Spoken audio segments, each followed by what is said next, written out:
أعوذ بالله من الشيطان الرجيم بسم الله الرحمن الرحيم الحمد لله رب العالمين اللهم صل وسلم وزد وبارك على صاحب دعوة النبوية وسولة الحيدرية والإسمة الفاطمية والعلم الحسنية والشجاعة الحسينية والعباد السجادية والمعاصر الباكرية والعصار الجعفرية والعلوم الكاظمية والحجج الرضوية والجد التكوية والنكاوة النكوية والحيبة الأسكرية والخيبة الإلهية سلوات.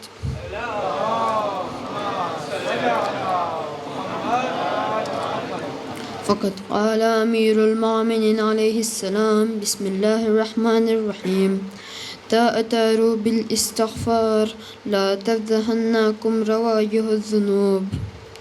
سلوات.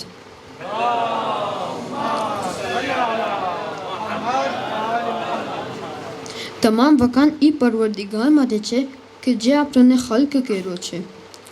તમામ વખાણ ઈ રબ માટે છે કે જે આપણને એટલી બધી નિયામતો દીધો છે. તમામ વખાણ એ ગફૂર માટે છે કે જે આપણા ગુનાઓને માફી કરી આપે છે. જે હદીસ હું શરૂઆતમાં બયાન કર્યો તેમાં આપણા પહેલા ઇમામ હઝરત અમીરુલ મોમિનીન અલી ઇબ્ન અબી તાલિબ અલૈહિસ્સલામ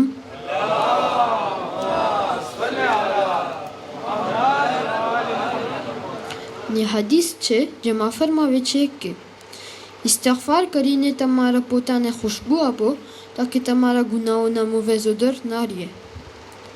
ઇસ્તિગફાર એટલે શું, ઇસ્તિગફાર કેમ કરાવાય અને ઇસ્તિગફારના શું ફાયદા છે? પહેલાં આપણે જોઈએ કે ઇસ્તિગફાર કેને કહેવાય.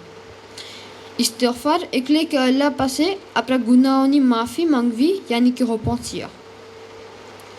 ઇસ્તિગફાર કરવા પહેલાં આપણને અહેસાસ થવો ખપે કે આપણે ગુનાહ કર્યા છે અને આપણે દિલથી તેની માફી માંગવાની છે.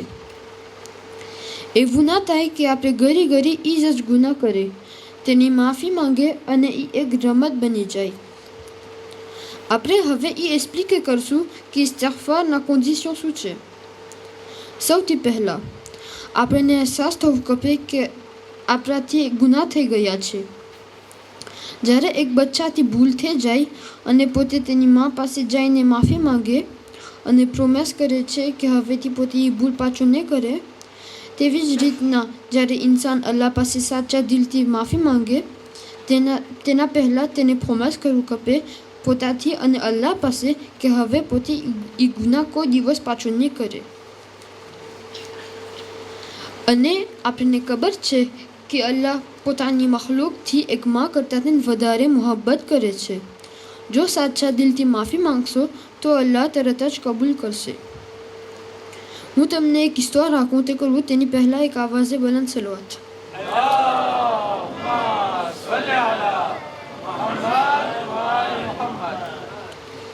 એક નબીના જમાનામાં એક માણસ એકદમ ગુનેગાર હતો.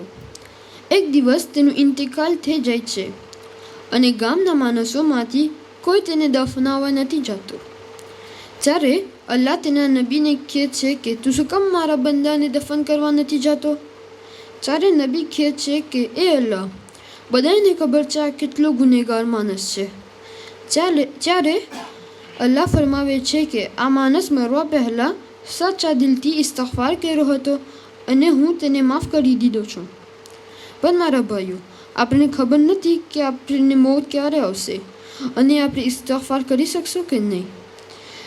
તો આપણે હંમેશા કોશિશ કરવાનું હોય કે ગુનાહ ના કરે અને જો ભૂલથી થઈ જાય તો તરત જ અલ્લાહ પાસે માફી માંગી લઈએ. સલવાત.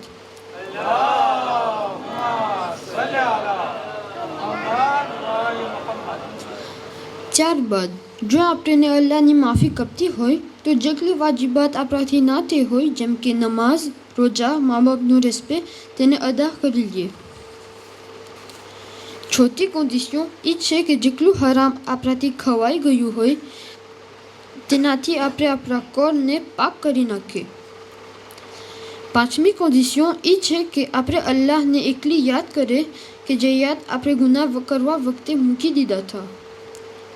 છેલ્લી કન્ડિશન એ છે કે આપણે બીજાના હક ના ભૂલવું ખપે, અને એ હક એ છે કે જ્યારે એક ઇન્સાન આપણાથી માફી માંગે તો આપણે એને માફ કરી દેવા.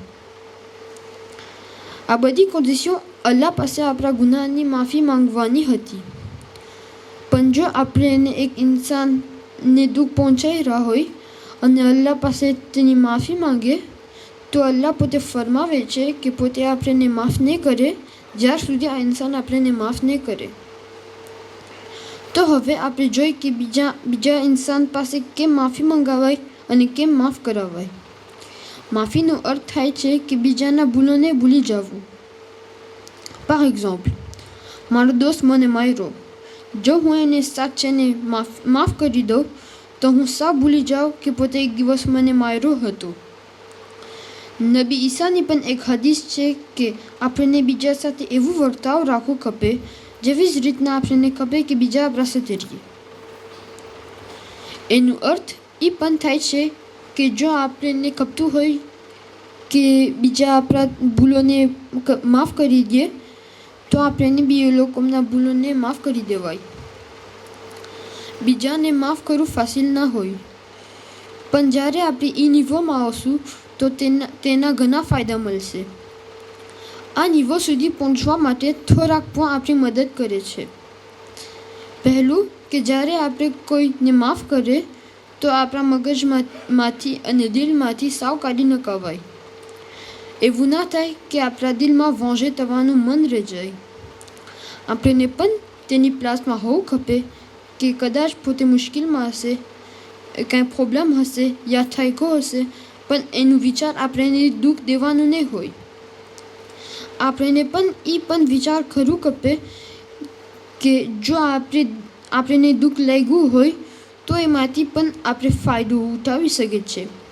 દાખલા તરીકે, કોઈ જો મને કંઈક ખીચી કરી જાય અને મને ખરાબ લાગે, પણ જો હું એના ઉપર વિચાર કરું તો મને એમાંથી એ ફાયદો મળી શકે છે કે હું મને સુધારી શકું છું અને મારા એરરને કોરિજે કરી શકું છું. શરૂઆત.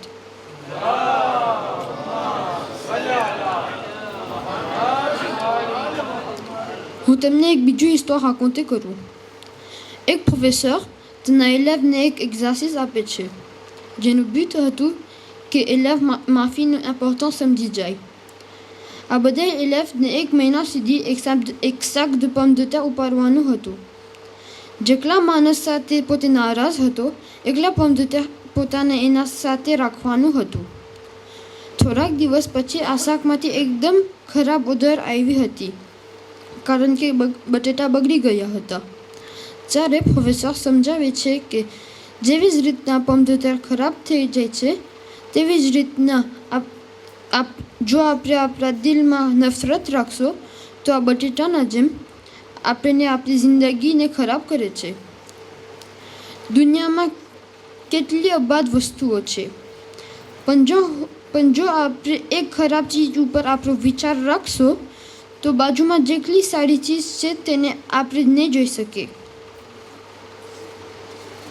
બસ અઝાદારો, અરશે ઝૈનબિયા પણ થઈ ગયું. આ અસરો છે જેમાં વધારે ભાગે બીબીઓની મુસીબતને બયાન કરવામાં આવે છે. આજે આપણે એ બીબીનો જિક્ર કરશું જેને ઉમ્મુલ મસાઈબથી ઓળખવામાં આવે છે. બચપનથી લઈને મુસીબતોને સહન કરી રહ્યા છે. મા ફાતિમા ઉપર જુલમ થતા જોયા, ભાઈ મોશીનની શહાદત જોયા, માના જનાઝા જોયા, બાબા અલીના ઘરામાં રસ્સી જોયા, ભાઈ હસનના કલેજાના ટુકડા પણ જોયા. બીબી ઝૈનબ પોતાની આખી ફામીનું ગમ સહન કર્યા છે. એક વખત એવું પણ આવ્યું કે મદીના મૂકીને કરબલા તરફ ગયા અને આશુરની રાત પણ આવી ગઈ. બીબી ઝૈનબ પોતાના ભાઈ પાસે જઈને અને વાત કરે છે, બચપનને યાદ કરે છે. ઇમામ હુસૈન બીબી ઝૈનબને કહે છે કે એ બહેન, મારી શહાદત પછી તમને મારું કામ પૂરું કરવાનું છે. શામે ગરીબાથી રિહાઈ સુધી તમને દરબાર અને બાજારમાં બેપરદા જવું ગમશે. એ બહેન ઝૈનબ, બીમાર સજ્જાદને ધ્યાન રાખવાની છે. એ બહેન, હું મારી અમાનત, મારી પ્યારી સકીનાને તમારા પાસે મૂકી જાઉં છું. એ બહેન, મારી બચ્ચીનો ખ્યાલ રાખજો. પણ અફસોસ, ઝાલિમો આ 4 વર્ષની બચ્ચીને આરામ ના દીધા.